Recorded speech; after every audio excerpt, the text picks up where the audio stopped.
uma visão incomparável de dentro dos BRICS e de dentro de uma aliança Rússia, China e Brasil, que seriam os 3 polos principais do mundo multipolar. Não há a menor dúvida. A Índia é um ator secundário nessa história. Como o senhor vê, pensando daqui, a organização da resistência dos BRICS contra um império que agora está à solta, como o senhor disse, com o Bolsonaro dos ricos? E o pior de tudo é o Deep State por trás, que agora eles não medem mais consequências nenhuma. Ainda que os Estados Unidos tenham que alienar o planeta inteiro, se eles forem desabar como um império, eles querem arrastar o planeta inteiro juntos. Como o senhor organizaria estrategicamente a nossa resistência? Ou seja, o mundo multipolar tentando impedir que a gente seja arrastado com uma tragédia. Olha, quando houve o auge da crise em 2008, eu me lembro que nós fomos a uma reunião do G20 em Londres e nós propusemos, naquela reunião que o Obama me chamou de o cara, sim. O Gordon Brown era uma espécie de relator daquela reunião. E tudo que eu propunha, o Gordon Brown ia anotando e ia colocando. E qual foi a grande decisão? É que para enfrentar a crise, a gente deveria assumir um pacto contra o protecionismo. Tá? Para enfrentar a crise, era preciso que a gente abrisse mais o comércio mundial. E eu propunha que era o momento dos países ricos, já que estava diminuindo a possibilidade de consumo interno em cada um do Estado Nacional, que se utilizasse um pouco de recurso para financiar os países pobres a virarem consumidores deles. Foi exatamente essa palavra que eu utilizei.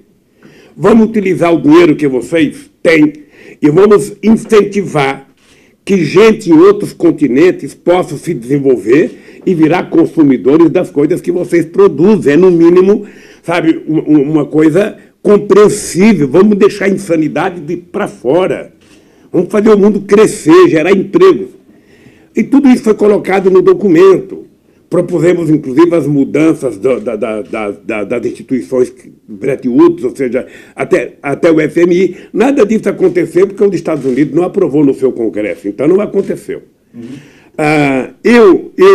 Quando houve o BRICS aqui no Ceará, eu fui conversar com a companheira Dilma e eu achava que o Brasil tinha que fazer um pacto mais ou menos igual a Rússia fez com a China. Um pacto de grande envergadura, dando aos chineses parte daquilo que eles desejavam, que era, sabe, a capacidade que o Brasil tinha de produzir alimentos, que era a capacidade que o Brasil tinha de produzir energia e que era a capacidade que o Brasil tinha de ter acesso a conhecimento tecnológico. E o Brasil, em contrapartida, o Brasil tinha necessidade de muita infraestrutura, portanto, poderia fazer acordos e mais acordos com os chineses. O Brasil precisava de trem de alta velocidade, o Brasil precisava de um monte de coisa. Ou seja, lamentavelmente, isso não aconteceu. Porque eu imaginava, o BRICS não foi criado para ser um instrumento de defesa, mas para ser um instrumento de ataque. Tá? O BRICS foi criado para que a gente pudesse criar uma moeda própria, para não ficar dependendo do dólar nas nossas relações comerciais, sabe, que a gente poderia ter, para criar o Banco de Desenvolvimento que foi criado, mas ainda está muito tímido, sabe, para criar uma coisa muito forte.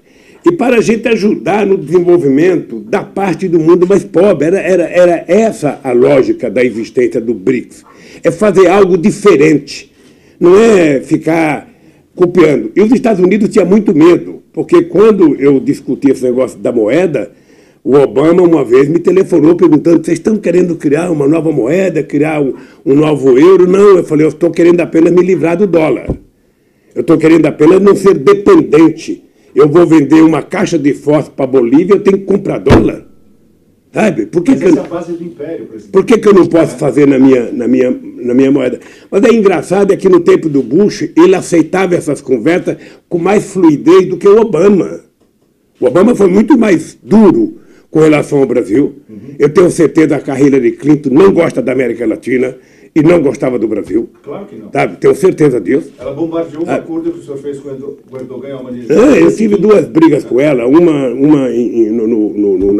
numa reunião que nós fizemos lá em Trindade e Tobago, e outra em Copenhague. Ela chega atrasada, chega depois de 3 dias, chega querendo mandar sentar na janela. Calma, senhora, calma, espera a sua vez, pois eu estou aqui, sabe, há 3 dias aqui. Então, é assim, a petulância, a arrogância dos americanos me incomoda muito. Me incomoda muito. Se bem que eu acho que os Estados Unidos é um país sempre importante e que a gente tem que manter sempre uma boa relação com os Estados Unidos. Então eu imaginava um BRICS mais agressivo, mais proativo, mais criador, sabe? Porque o mundo precisa de alguém que, olha, já que tinha caído o Império Russo, vamos criar um Império Democrático, sabe? Eu acho que nós avançamos, mas avançamos mais lentamente, avançamos mais, sabe, mais... cada um tem seu problema. Os chineses não são muito fáceis de conversar. O seu Savuri ficava incomodado porque eu patava a mão na cabeça do Hu Jintao. Porque eu achava que fazer política é uma coisa muito química. Política é que nem o Collor fala muito em casamento. Política é uma coisa, bicho, que tem um amor político. Ou seja, a pessoa tem que sentir uma química por você, a pessoa tem que gostar de você, a pessoa tem que te respeitar, mas não respeitar por medo, respeitar porque concorda, respeitar porque concorda. E eu acho que nós nos enfraquecemos nessa disputa. Era para os BRICS estar muito mais forte agora. Muito mais forte. O senhor sabe que os russos e os chineses estão esperando pelo senhor, né? Agora, você sabe, eu tentei fazer isso aqui na América do Sul. Muitas vezes eu dizia, gente, olha, se a gente ficar negociando Estado por Estado, nós vamos ser fracos. Sabe? Por que nós fomos contra, sabe, a ALCA? Por conta disso, ou seja, negociar sozinho com o Paraguai, com o Uruguai, com a Bolívia, são os países menores, é muito fácil. Agora, negociar com 12 países juntos é mais difícil. Vamos tentar estabelecer entre nós o que nós temos de similaridade, o que nós poderíamos fazer junto e negociar. Mas a nossa cultura política é uma cultura política de dependência, é uma cultura política de subordinação, é muito difícil. Mas nós tentamos criar isso. Por isso que nós fortalecemos o Mercosul, por isso que nós criamos a Unasul, por isso que nós criamos a CELAC. Sabe? Por isso é que... Você sabe que eu acreditava muito na Índia. Eu tinha uma relação extraordinária com o primeiro-ministro Singh. Era uma coisa muito afetuosa. Sabe? E eu achava que, quando eu fui à Índia, toda viagem minha, eu gostava de levar empresários, porque quando um presidente assina um documento, ele assina um protocolo de intenções. Tá? Eu levava empresário por quê? Porque quem conclui o protocolo de intenções é quem tem interesses econômicos imediatos, que são os empresários. É por isso que todas as viagens eu levava empresários para que eles participassem junto com os empresários e fizessem acordos. Porque é isso que toca a economia, isso que toca o comércio. Lamentavelmente, isso acabou. Isso acabou.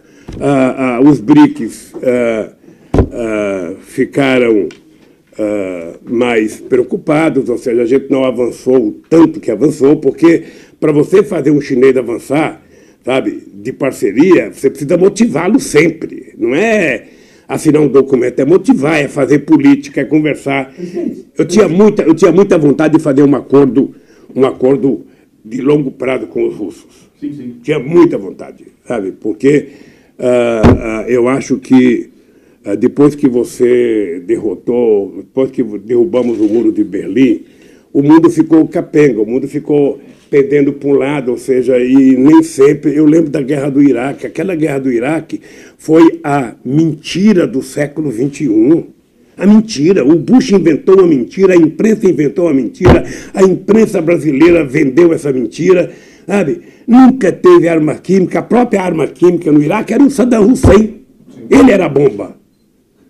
Sabe, que também mentiu para o seu povo, dizendo que tinha, que se vier para cima de mim, eu bato. Sabe, não tinha nada, era um pobre coitado. Olha, então deixa eu só dizer.